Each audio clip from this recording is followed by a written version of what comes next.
सुन ले, पेपर में आपको क्वेश्चन आएगा कि what right a note on arbitration and also explain arbitration agreement. एक ये क्वेश्चन होगा, या ये होगा right a note on arbitration and also right arbitrator agreement. What is arbitrator agreement, how it can be challenged, इस तरह से आएगा। ठीक है, फॉर्मेशन ऑफ एग्रीमेंट क्या है उस पे नोट लिखे, बहुत सी तरह से वो आपको क्वेश्चन पूछ सकता है। अब हम आर्बिट्रेशन को समझते हैं, पहले ये क्या होता है।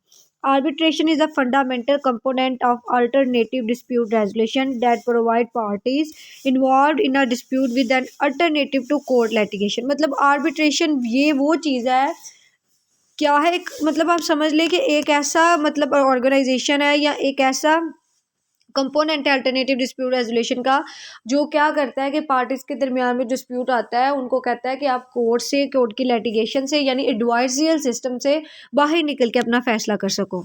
इन arbitration a neutral third party known as an arbitrator और panel of arbitrators is selected by the parties और appointed as per the rules outline in the arbitration agreement.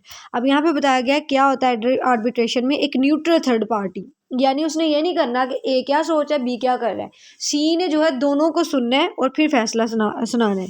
उस न्यूट्रल थर्ड पार्टी को क्या कहा जाता है, नो एज आर्बिट्रेटर और panel of arbitrator, यानी जजेस का भी पैनल होता है ना, 4-5 जजेस होते हैं जिनको हम ज्यूरी बोलते हैं।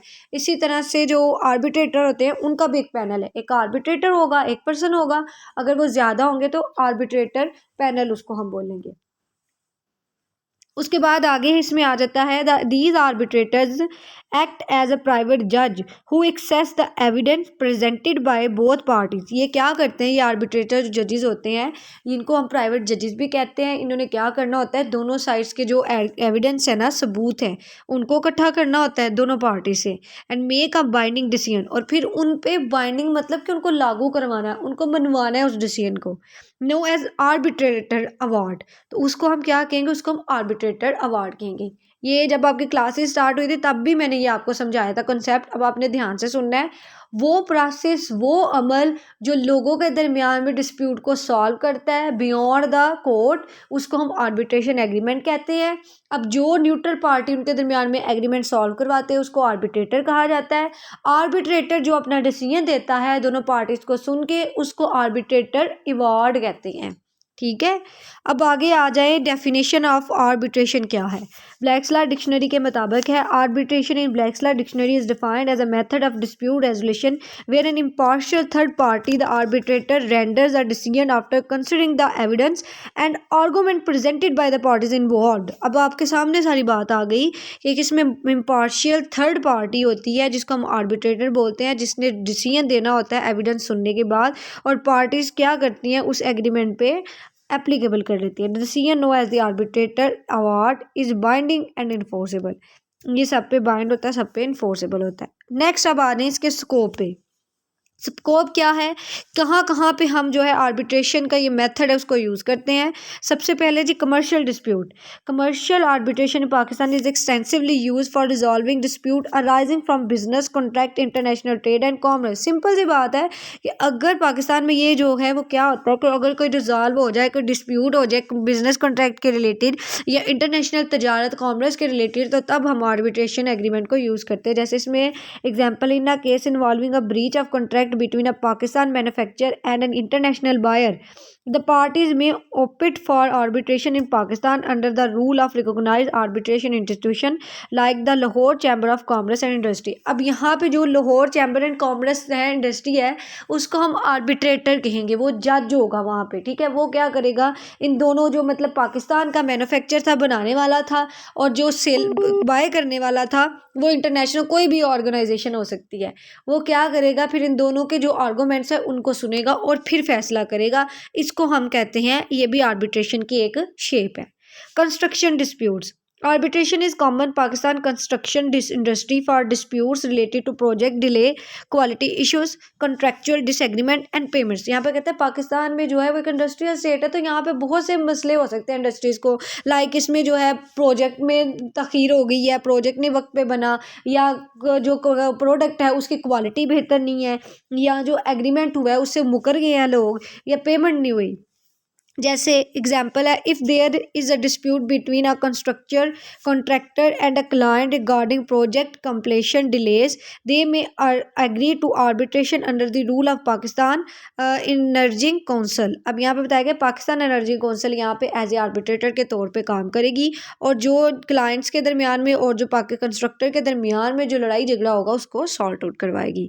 उसके बाद लेबर एंड एम्प्लॉयमेंट डिस्प्यूट्स हैं, ये कौन सी इंडस्ट्री होती है जो लेबर्स के मतलब ग्रेवियंस के रिलेटेड या कोई भी डिस्प्यूट अराइज होता है वर्क प्लेस पे उसको सॉल्व करवाती है। एग्जाम्पल इसमें आपको लिखने की जरूरत नहीं है, जस्ट सिर्फ लेबर एंड एम्प्लॉयमेंट डिस्प्यूट को आपने एक्सप्लेन कर देना है।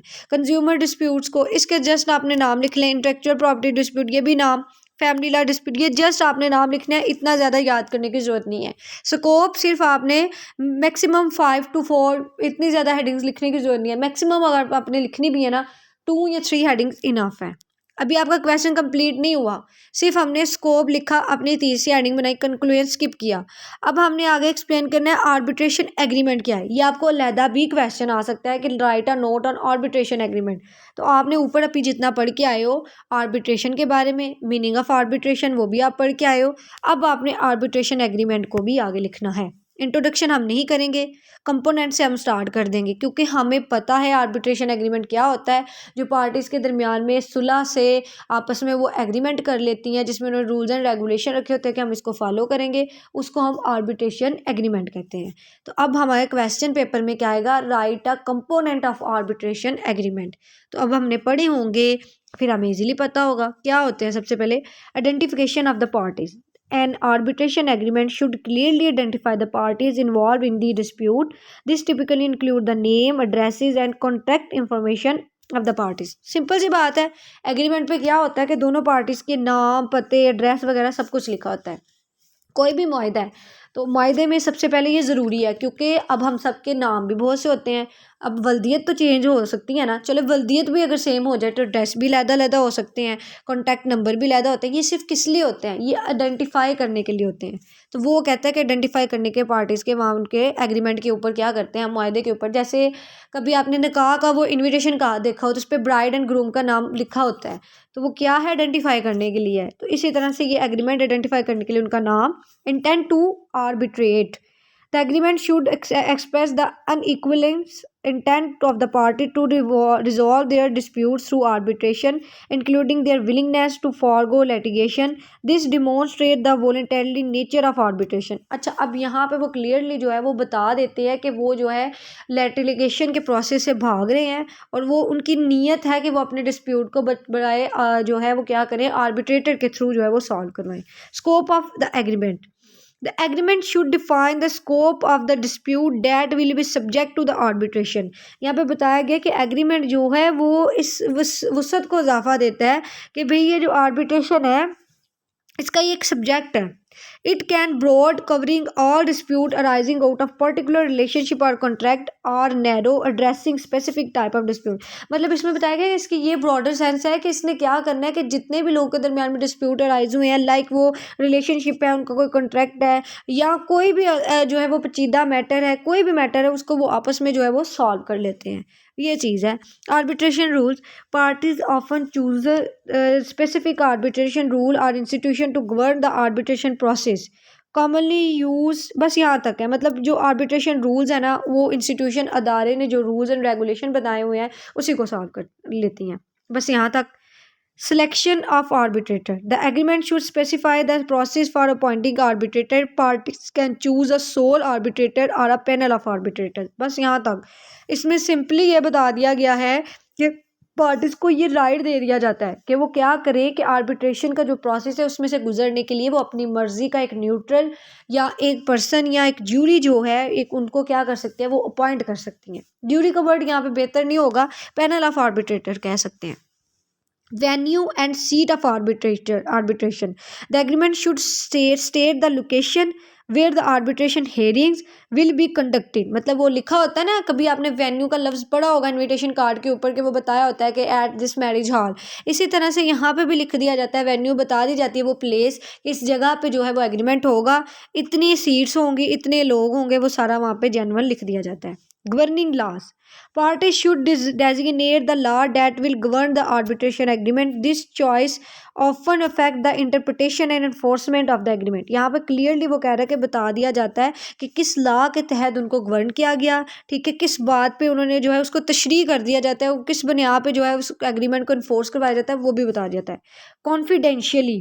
It is common to include a confidential clause that require all parties involved in the arbitration to maintain the confidential of the proceeding and may related documents. मतलब जो भी उसके related document है, जो भी confidential information है, वो भी रखी जाएगी.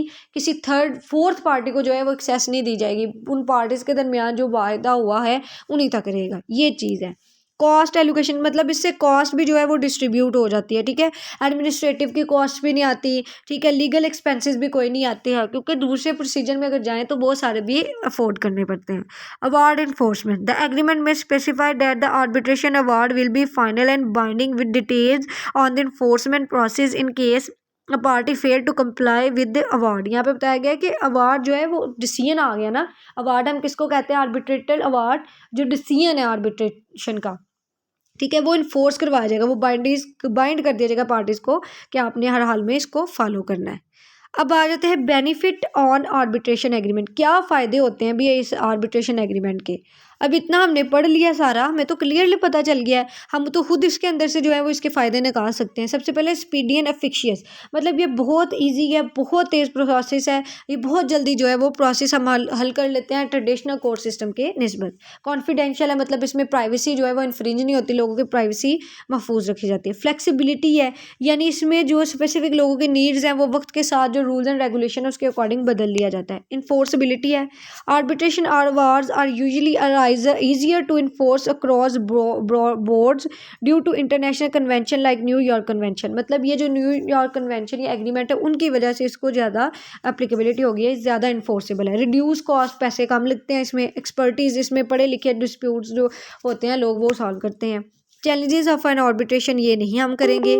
फॉर्मेशन ऑफ एन आर्बिट्रेशन, ये हम करेंगे. कैसे इसको मुरतब किया जाता है, कैसे इसको लिखा जाता है. सबसे पहले है inclusion in a contract. Most arbitration agreements are embedded with larger contracts such as commercial contract, employment agreement, or international trade agreement. But this inclusion of an arbitration clause is deliberated choice by the party to address potential dispute. मतलब अब जिस तरह का भी उनके दरमियान में dispute होगा उसी तरह से वो क्या किया जाएगा, उनके दरमियान में कॉन्ट्रैक्ट किया जाएगा. कॉन्ट्रैक्ट की वो डिफरेंट तरह की काइंड है, वो कॉन्ट्रैक्ट बेस्ड भी है, एग्रीमेंट बेस्ड भी है, इंटरनेशनल ट्रेड के रिलेटेड एग्रीमेंट है तो वो भी है. क्लियर एंड अनएम्बिगुअस लैंग्वेज, मतलब इस तरह की लैंग्वेज में वो लिखा जाएगा जो एग्रीमेंट होगा जो दोनों पार्टीज उसको अंडरस्टैंड कर सके.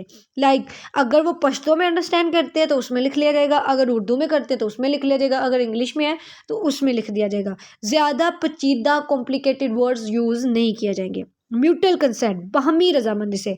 For an arbitration agreement to be valid, यानी लॉफुल, वैलिड होता है लॉफुल होने के लिए, there must be mutual consent. बस यहाँ तक आपने लिखना है कि दोनों पार्टीज की बाहमी रजामंदी होना ज़रूरी है.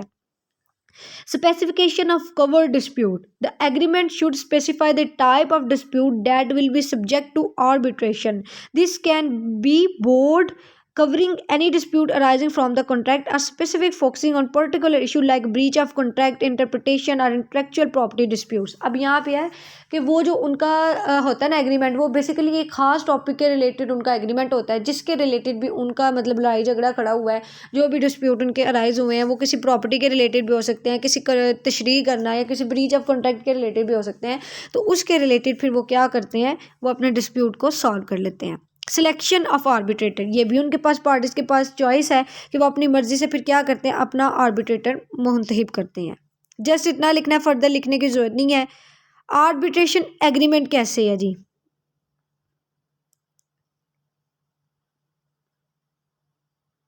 अच्छा ये नहीं करना आपने, इसको रहने दें, आगे चलते हैं. ये है जी, यहाँ से स्टार्ट होता है. आर्बिट्रेशन एग्रीमेंट है, इंटेंट, ये तो वही चीज़ है बच्चों जो ऊपर हम पढ़ रहे हैं, इसको दोबारा करने की ज़रूरत नहीं है. नेक्स्ट है आपका, इसी की हेडिंग बनेगा आर्बिट्रेशन. ये लैदा से क्वेश्चन भी आ सकता है आपको पेपर में. Legal framework governing arbitration in India and Pakistan. अच्छा अब यहाँ तक जो हमने पढ़ा है ना, ये अभी तक क्वेश्चन, ये आपको क्वेश्चन आएगा आर्बिट्रेशन एग्रीमेंट क्या है, फॉर्मेशन उसकी कैसे हो सकती है, उसके बेनिफिट क्या है, ठीक है, कंपोनेंट उसके क्या हैं। तो आपने ये क्वेश्चन लिखना है जो शुरू से लेके अभी तक मैंने आपको पढ़ाया, ठीक है। मतलब इंट्रोडक्शन आर्बिट्रेशन का, मीनिंग आर्बिट्रेशन के, फिर उसका स्कोप जो 3-4 लाइंस का हमने किया है वो, उसके बाद जो आर्बिट्रेशन एग्रीमेंट है कंपोनेंट है वो आपने लिखने हैं, उसके बेनिफिट और फॉर्मेशन, ठीक है। ये आपका एक क्वेश्चन तैयार हो गया।